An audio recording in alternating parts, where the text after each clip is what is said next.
ఓం నారాయణ ఆది నారాయణ. ఓం నారాయణ ఆది నారాయణ ఛానల్ను ఆదరిస్తున్న గురు బంధువులకు స్వాగతం, సుస్వాగతం.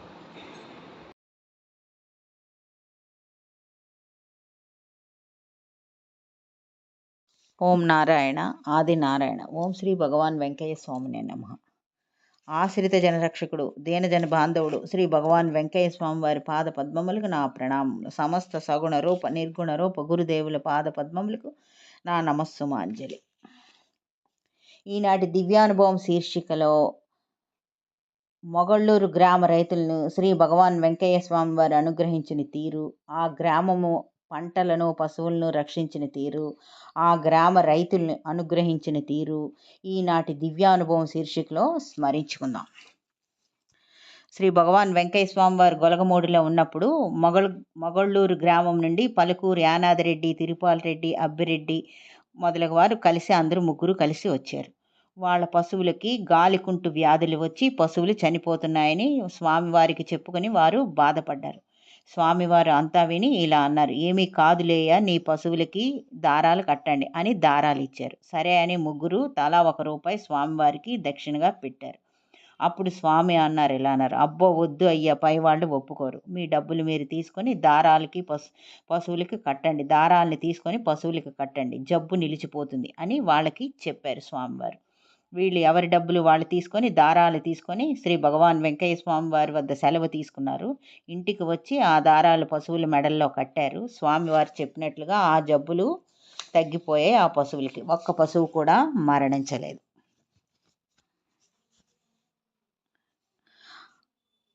ఆ రోజుల్లో పల్లెల్లో పశువుల మీద ఆధారపడి వ్యవసాయ పనులు చేసుకునే బ్రతికే ఈ నిరుపేదలందరికీ శ్రీ భగవాన్ వెంకయ్య స్వామి వారు అండగా ఉండి వారికి ఆధారంగమైన పశువుల్ని, గొర్రెలను, మేకలను కూడా రక్షిస్తూ ఉండేవారు. వారి వాక్కు దివ్య ఔషధం అన్నమాట. కష్టం వచ్చిందని చెప్పగానే ఆ కష్ట నివృత్తి వారికి చేసేవారు. గ్రామ ప్రజలు ఏ ఇబ్బంది వచ్చినా శ్రీ భగవాన్ వెంకయ్య స్వామి వారే దిక్కని వారు భావించేవారు. అలాగే ఒకసారి ఆ మొగళ్ళూరు గ్రామంలో శనగ పంట వేస్తే ఆకు అంతా పురుగు తినేసింది. పురుగు పోవడానికి రైతులు చాలా మందులు కొట్టారు. కానీ ఆ పురుగు దెబ్బకి పంట అంతా పాడైంది, కానీ పురుగు పోలేదు. దెబ్బకి పంట అంతా పాడైపోయింది. అప్పుడు స్వామివారి దగ్గరికి ఆ రైతులు వచ్చారు. వచ్చి ఈ విషయం వెల్లడించుకున్నారు, స్వామివారికి వేడుకున్నారు. అప్పుడు స్వామివారు ఇసుక మంత్రించి ఇచ్చారు. ఆ ఇసుక తీసుకొని వెళ్ళి మొగళ్ళూరు పొలాలన్నింటిలో జల్లడానికి ఏట్లో ఇసుక కొంత దానికి కలిపి స్వామివారు మంత్రించిన ఇసుక కలిపి పంట పొలాలన్నింటిలో కొంచెం కొంచెం జల్లారు. ఆ దెబ్బతో పురుగు పోయి శనగ పంట వారి చేతికి వచ్చింది. ఆ రైతులు పెద్ద నష్టం నుండి బయటపడ్డారు.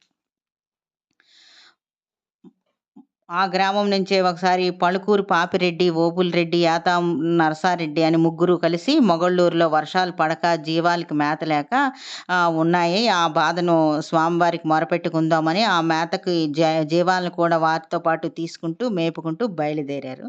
సర్వేపల్లి చెరువు కట్ట దగ్గర మేపుతూ ఉన్నప్పుడు అక్కడ నుంచి గొలగమూడి దగ్గరే కాబట్టి గొలగమూడికి వెళ్ళి స్వామివారిని దర్శించుకొని స్వామిని చూసి పొదలకూరు వెళ్ళి శివరాత్రి సంబరం చూద్దామని వారు ఆలోచించుకున్నారు. అనుకొని గొలగమూడి వచ్చారు, స్వామివారిని దర్శించుకున్నారు. ముగ్గురు టెంకాయ, ఆకు, ఒక్క, కడ్డీలు, కర్పూరం దక్షిణ ఒక్కొక్కరు ₹5 దక్షిణ పెట్టారు. స్వామివారు దగ్గర టెంకాయ కొట్టి గుండంలో వేశారు. వేసి స్వామివారు మాత్రం ఎవరి దగ్గర దక్షిణ తీసుకోలేదు. తీసుకోండి అయ్యా, డబ్బులు వద్దు, తీసుకోండి అయ్యా అన్నారు. స్వామివారు ఎప్పుడు కష్టజీవుల వద్ద ఏమీ తీసుకుండేవారు కాదు. నిరంతరము ఎవరు వచ్చినా వారికి తమ తపోధనం అనే అనుగ్రహాన్ని ప్రసాదిస్తూ ఉండేవారు. ఆ అనుగ్రహంతో వారి ఇతిబాధలు, మూగజీవుల వ్యాధులు నివారించబడేవి. మూగజీవుల వ్యాధులు కూడా నివారించబడేవి. స్వామివారికి ఎవరైనా దక్షిణ పెడితే ఒకవేళ వారి కర్మలు బట్టి దక్షిణ స్వీకరించేవారు. అప్పుడు ఆ ధనాన్ని గుండం నిర్వహణకి, ఈ భిక్షాటనకి వెళ్ళే వారి ఖర్చులకి, దారాలకి, పేపర్లకి, సిరా కోసం, ప్రయాణ ఖర్చుల కోసం అలా వినియోగిస్తూ ఉండేవారు. అంతేగాని ఎవరి దగ్గర దక్షిణ తీసుకునేవారు కాదు. వారి కర్మఫలం బట్టి దక్షిణ స్వీకరించేవారు.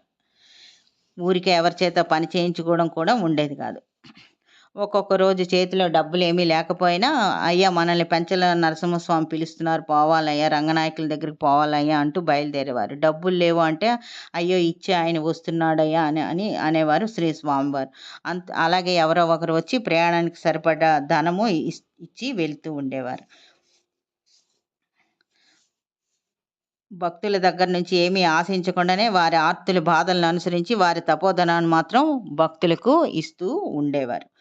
ఒకసారి పలుకూరు పాపిరెడ్డి భార్య సమేతంగా ఒకసారి శ్రీ స్వామివారి దగ్గరికి వచ్చారు. వచ్చి ఇలా వేడుకున్నారు, "స్వామి తోట అంతా నీరు లేకుండా ఎండిపోయింది, నిమ్మ తోట" అని బాధపడ్డారు. వాళ్ళకి తోటలో 6 పుట్ల బావి ఉంది. కానీ ఆ బావి కూడా ఎండిపోయింది. నిమ్మ తోటకు నీరు లేక కాపు లేదు స్వామి అని ఆ దంపతులు స్వామివారిని ప్రార్థించారు.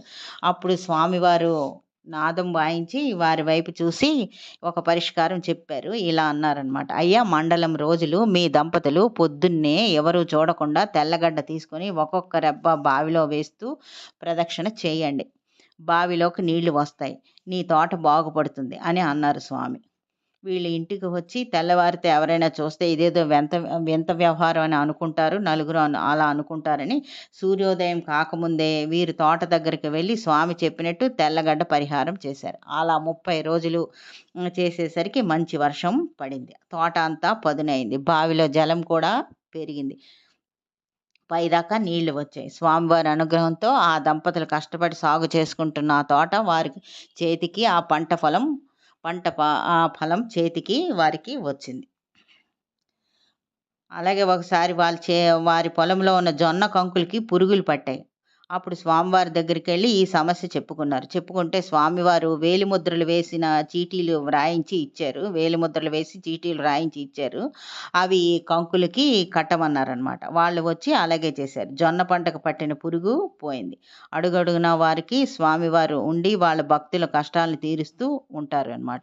ఈ స్వామివారి దగ్గరికి ఎవరైనా కష్టంతో వచ్చి, "స్వామి మాకు ఈ కష్టం ఉంది, మా పశువులకి బాగోలేదు, మాకు ఒంట్లో బాగోలేదు" అని ఎవరైనా వేడుకుంటే స్వామివారు ఇచ్చిన ఇసుక, దారం, చీటీలు అవి ఏది ఇచ్చినా వాటిలో శక్తి ఉండి పనిచేయదు. స్వామివారి వాక్కులో ఉండే సంకల్ప శక్తితోనే మన బాధలు నివారణ అవుతాయన్నమాట. అందుకని వారు నిరుపేదల నారాయణుడు, నమ్మి వచ్చిన వారికి హక్కును చేర్చుకున్న కన్న తండ్రి. స్వామివారు ఈ విధంగా మొగళ్ళూరు గ్రామ రైతుల్ని రక్షించారు. ఈ మొగళ్ళూరు గ్రామం అంతా స్వామివారికి నిత్యం కొలుచుకుంటూ ఉంటారనమాట వీరు ఈ మొగళ్ళూరు గ్రామంలో. అంటే మొగళ్ళూరు గ్రామంలో నుంచి స్వామివారి నుంచి లాభం పొందిన వాళ్ళు అక్కడ ఉన్న వాళ్ళు పంట పొలాలు రక్షణ పొందాయి, పశువులు రక్షణ పొందాయి, వారికి ఏ కష్టం వచ్చినా రక్షణ పొందారు శ్రీ భగవాన్ వెంకయ్య స్వామి వారి దగ్గర నుంచి. ఓం నారాయణ ఆది నారాయణ.